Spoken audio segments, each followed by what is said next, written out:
ನಾವು ಹೋರಾಟ ಶುರು ಮಾಡುವಾಗ, ರೈತರು ಬೀದಿಲಿ ಪ್ರತಿಭಟನೆಗೆ ಕರೆ ಕೊಟ್ಟಾಗ 517 ದಿನ, ಎಷ್ಟು ತಿಂಗಳಾಗದೆ ಈ ಜಿಲ್ಲೆಯ ಮಾನ್ಯ ಮುಖ್ಯಮಂತ್ರಿಗಳ ಸ್ಥಾನವನ್ನು ಅಲಂಕರಿಸಿ 3 ತಿಂಗಳ 2 ತಿಂಗಳ ಮೊದಲನೇ ದಿನದಿಂದ ಹೋರಾಟವನ್ನ ರೈತರ ಪರವಾಗಿ ಮಾಡ್ಬೇಕಾದ್ರೆ ಅವರು ಇನ್ನೂ ಮುಖ್ಯಮಂತ್ರಿಗಳಾಗಿರ್ಲಿಲ್ಲ ಸ್ವಾಮಿ, ಇನ್ನೂ ಉಪಮುಖ್ಯಮಂತ್ರಿಗಳಾಗೇ ಮುಂದುವರಿತಾ ಇದ್ರು. ಒಂದು ಈ ಸಂದರ್ಭದಲ್ಲಿ ಹೇಳಲಿಕ್ಕೆ ಬಯಸ್ತೇನೆ, ಇಲ್ಲಿರ್ತಕ್ಕಂಥ ಬಹುತೇಕ ಶಾಸಕರು ಒಂದು ಪ್ರಶ್ನೆಯನ್ನ ಮಾಡ್ತಾರೆ. ಒಕ್ಕಲಿಗರು ಮುಖ್ಯಮಂತ್ರಿ ಆಗಿರ್ತಕ್ಕಂಥದ್ದು ನಿಮಗೆ ಸೇರಣೆ ಇಲ್ಲ, ನೀವು ಸಹಿಸ್ತಾ ಇಲ್ಲ ಅಂತಕ್ಕಂಥದ್ದನ್ನ ಸುಳ್ಳು ಕಥೆಗಳನ್ನ ಕಟ್ಟದ್ ಬಿಡಿ. ಇಲ್ಲಿ ಯಾವ ಒಂದು ಬಡ ಒಕ್ಕಲ್ತನ ಮಾಡ್ತಕ್ಕಂಥ ಪ್ರತಿಯೊಬ್ಬ ಬಡ ರೈತನು ಕೂಡ ಇವತ್ತು ಆ ರೈತನ ಮಗನ ಜೊತೆಯಲ್ಲಿ ಇವತ್ತು ಮಣ್ಣಿನ ಮಗ ಸನ್ಮಾನ್ಯ ದೇವೇಗೌಡರು ಸಾಹೇಬರು ನಿಂತ್ಕೊಳ್ತಕ್ಕಂಥ ಒಂದು ಧರ್ಮವನ್ನ ಇವತ್ತು ಪಾಲಿಸುವಂತದ್ದಾಗಬೇಕಾಗಿದೆ. ಆ ಒಂದು ಧರ್ಮವನ್ನ ಪಾಲನೆ ಮಾಡ್ತಾ ಇದ್ದೀವಿ ಹೊರತುಪಡಿಸಿ ನಾವು ಒಕ್ಕಲ್ತನ ಮಾಡ್ತಕ್ಕಂಥ ಬಡ ರೈತರು ಪ್ರತಿಯೊಬ್ಬನು ಕೂಡ ಒಕ್ಕಲಿಗ ಇದ್ದಾನೆ, ಅಂತರ್ವ ಜೊತೆಯಲ್ಲಿ ನಿಂತ್ಕೊಳ್ಬೇಕಾಗ್ತದೆ. ಕನಕಪುರಕ್ಕೆ ಬರ್ತಾರೆ, ಚಿನ್ನದ ಬೆಲೆ ಆಗ್ತದೆ, ನಿಮ್ ಭೂಮಿಯನ್ನ ಮಾಡಬೇಡಿ, ಚಿನ್ನದ ಬೆಲೆ ಗಗನಕ್ಕೆ ಹೋಗ್ತದೆ, ನಾನು ಭೂಮಿ ಬೆಲೆ ಹೆಚ್ಚಾಗಿ ಕೊಡಿಸ್ತೀನಿ ನಿಮ್ಗೆ ಅಂತಕ್ಕಂಥದ್ದನ್ನ ಹೇಳ್ತಾರೆ. ಯಾಕೆ ಈ ಮನತಾಯಿ ಧೋರಣೆ? ಮಾಗಡಿ ವಿಧಾನಸಭಾ ಕ್ಷೇತ್ರದ ಬಿಡದಿ ಭಾಗದ ಜನ ತಪ್ಪೇನು ಮಾಡಿದ್ದಾರೆ? ರಾಮನಗರದ ಆರವಳ್ಳಿ ಭಾಗದ ನಮ್ಮ ಒಡೆಯರಹಳ್ಳಿ ಭಾಗದ ರೈತರೇನು ತಪ್ಪು ಮಾಡಿದ್ದಾರೆ? ಯಾಕೆ ಈ ಮನತಾಯಿ ಧೋರಣೆ? ನಿನ್ನೆಯ ದಿನ ಈ ಒಂದು ಪಾದಯಾತ್ರೆಗೆ ಕಾಂಗ್ರೆಸ್ನವರ ಮನಸ್ಸಿನಲ್ಲಿ ಇವತ್ತು ನಡ್ತಾ ಹುಟ್ಟಿದೆ ಅನ್ನೋದಕ್ಕೆ ಒಂದು ಸಾಕ್ಷಿ ಇವತ್ತು ರಾಜ್ಯ ಸರ್ಕಾರ ನಡೆಸ್ತಾ ಇರ್ತಕ್ಕಂಥವ್ರು ಇವತ್ತು ಎಷ್ಟು ಗಾಬರಿಯಾಗಿದ್ದಾರೆ ಅನ್ನೋದಕ್ಕೆ ನೀವು ನೋಡಬಹುದು. ಇಲ್ಲಿ ವರ್ಡಿಂಗ್ಗಳು ನೋಡಬಹುದು, ವರ್ಡಿಂಗ್ಗಳು ನಮ್ಮ ವಿರುದ್ಧವಾದಂತ ವರ್ಡಿಂಗ್ಗಳನ್ನ ಹಾಕಿದ್ದಾರೆ. ದೊಡ್ಡ ದೊಡ್ಡ ಪುಟದ ಜಾಹೀರಾತುಗಳು ಇವತ್ತು ಎಲ್ಲಾ ಪತ್ರಿಕಾ ಹಾಗೂ ದೃಶ್ಯ ಮಾಧ್ಯಮಗಳಲ್ಲಿ ಕೋಟ್ಯಾಂತರ ರೂಪಾಯಿ ಕೊಟ್ಟು ಇವತ್ತು ಜಾಹೀರಾತುಗಳನ್ನ ಕೊಟ್ಟಿದ್ದಾರೆ. ಯಾತಕ್ಕೋಸ್ಕರ ಕೊಟ್ರೆ? ಪರಿಶೀಲನಾ ಸಮಿತಿ ಮಾಡ್ತೀನಿ ಅಂದ್ರು. 4 ವಾರದಿಂದ ಹೇಳಿದ್ರು ಮುಖ್ಯಮಂತ್ರಿಗಳು.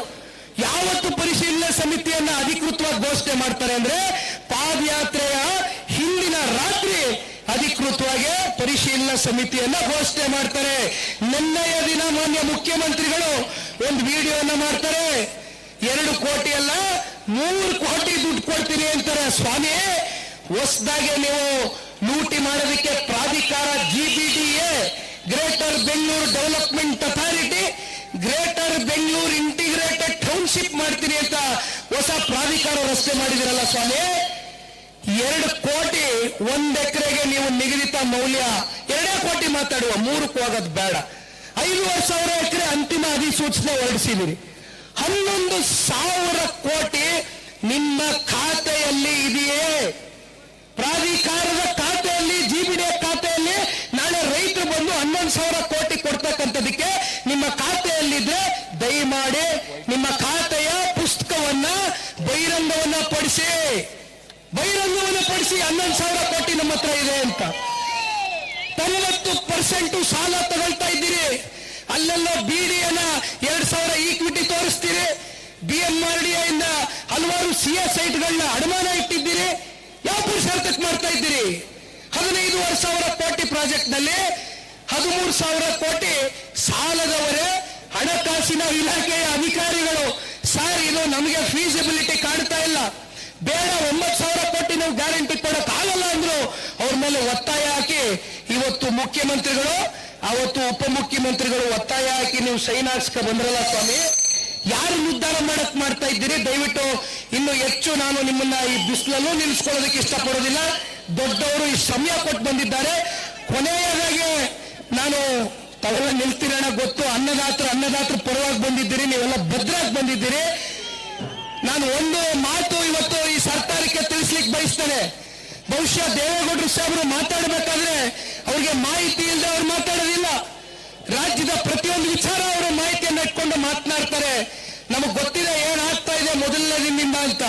ಸರ್ಕಾರ ಎದುರಿರೋದ್ರಿಂದ ನಮ್ಮನ್ನ ಯಾವ ಕಾರಣಕ್ಕೂ ಕೂಡ ನಾವು ಫ್ರೀಡಂ ಪಾರ್ಕ್ ವರೆಗೂ ಹೋಗ್ತಕ್ಕಂಥದಕ್ಕೆ ಬಿಡ್ಕೂಡು ತಡಿಬೇಕು ಅಂತಕ್ಕಂಥದ್ನ ಏನು ಇವತ್ತು ಶಪಥವನ್ನು ತಗೊಂಡು ಪಾಪ ನಾನು ಪೊಲೀಸ್ ಅಧಿಕಾರಿಗಳ ಮೇಲೆ ದೂಷಣೆ ಮಾಡಕ್ ಹೋಗೋದಿಲ್ಲ. ಅವ್ರಿಗೂ ಹೆಚ್ಚಿನ ಅವ್ರ ಮೇಲೆ ಪ್ರೆಷರ್ಗಳಿದೆ. ನನಗೆ ಗೊತ್ತಿದೆ ಎಲ್ಲ ನಾನು ಚರ್ಚೆ ಮಾಡಕ್ಕೆ ಇಷ್ಟಪಡೋದಿಲ್ಲ. ಒಂದು ಮಾತನ್ನು ಹೇಳ್ತಾರೆ, ಯಾವ ಮೇಕೆದಾಟು ಯೋಜನೆಯನ್ನ ಇಟ್ಕೊಂಡು ನೀವು ಪಾದಯಾತ್ರೆಯನ್ನ ಮಾಡಿದ್ರೆ, ಯಾವ ನಮ್ಮ ಪ್ರಧಾನಮಂತ್ರಿಗಳ ಗೌರವಾನ್ವಿತ ನರೇಂದ್ರ ಮೋದಿಯವರ ಮನೆ ಮುಂದೆ ನಿಂತ್ಕೊಂಡು ಅಲ್ಲಿರ್ತಕ್ಕಂಥ LOP ನಿಮ್ಮ ಕೇಂದ್ರದ ಮಹಾನ್ ನಾಯಕರು ರಾಹುಲ್ ಗಾಂಧಿ ಅವರು ಹೋಗಿ ಅವ್ರ ಮನೆ ಮುಂದೆ ಪ್ರೊಟೆಸ್ಟ್ ಮಾಡ್ತಕ್ಕಂಥದಕ್ಕೆ ನಿಮ್ಗೆ ಅಧಿಕಾರವನ್ನ ಕೊಟ್ಟಂತದ್ದು ಯಾರು? ಅದು ಕಾನೂನಿನ ಉಲ್ಲಂಘನೆ ಮಾಡ್ತಕ್ಕಂಥದ್ದಲ್ವಾ? ಅದು ಕಾನೂನಿನ ವಿರುದ್ಧ ಅಲ್ವಾ? ನೀವೇನ್ ಮಾಡಿದ್ರು ಸರಿನಾ? ಇವತ್ತು ನಾವು ಶಾಂತಿಯುತವಾದಂತ ಹೋರಾಟ ಯಾಕೆ ಮಾಡ್ತಾ ಇದೀವಿ ಸ್ವಾಮಿ? ನೀವೇನಾದ್ರೂ ಈ 500 ದಿನಗಳ ಕಾಲದಲ್ಲಿ ಒಂದ್ಸಲಿ ಏನಾದ್ರೂ ಈ ರಸ್ತೆಯಲ್ಲಿ ಓಡಾಡೋರ ಸ್ವಾಮಿ? ನಮ್ಮ ಮಂತ್ರಿಗಳು ಒಂದ್ಸಲಿ ಬಂದೇನಾದ್ರು ರೈತರ ಪರವಾಗಿ ಏನಣ್ಣ ನಿನ್ ಕಷ್ಟ, ಎಷ್ಟ್ ಜನ ಪರ ಇದ್ದೀರಿ, ಎಷ್ಟ್ ಜನ ವಿರುದ್ಧ ಇದ್ದೀರಿ, ಯೋಜನೆ ವಿರುದ್ಧ ಅಂತಕ್ಕಂಥದ್ದು ಹೇಳಿದ್ರೇನಪ್ಪ? ಹಾಗಾಗಿ ದಯಮಾಡಿ ಮುಂದೆ ಮಾತಾಡೋಣ. ನಿಮ್ಮೆಲ್ಲರ ಸಹಕಾರಕ್ಕೆ ಸನ್ಮಾನ್ಯ ದೇವೇಗೌಡರು ಸಾಹೇಬರು ಕೂಡ ತೆರಳ್ತಾರೆ. ದಯವಿಟ್ಟು ತಾವೆಲ್ಲರೂ ನಮ್ಮ ಜೊತೆಯಲ್ಲಿ ಈ ಪಾದಯಾತ್ರೆಯಲ್ಲಿ ಹೆಜ್ಜೆ ಹಾಕಬೇಕು, ಭಾಗವಹಿಸಬೇಕು ಅಂತಕ್ಕಂಥ ಕೇಳ್ತೇನೆ. ಧನ್ಯವಾದ. ಜೈ ಹಿಂದ್, ಜೈ ಕರ್ನಾಟಕ, ಮತ್ತೆ ಜೈ ರೈತ.